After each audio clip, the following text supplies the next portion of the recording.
Cara mengobati ayam dari flu atau mata berbusa ya.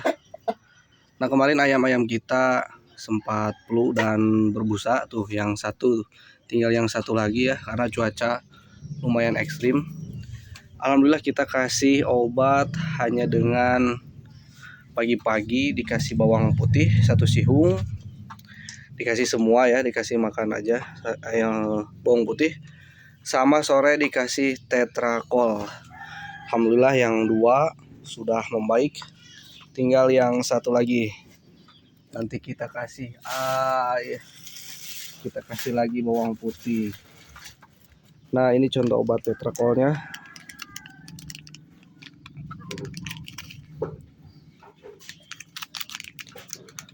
Nah, ini indukan durian. Nah, ini tawancai. Ini konglua. Tinggal satu lagi nih. Kita kasih lagi bawang putih pagi-pagi sama sore tetrakol. Oke. Semoga bermanfaat.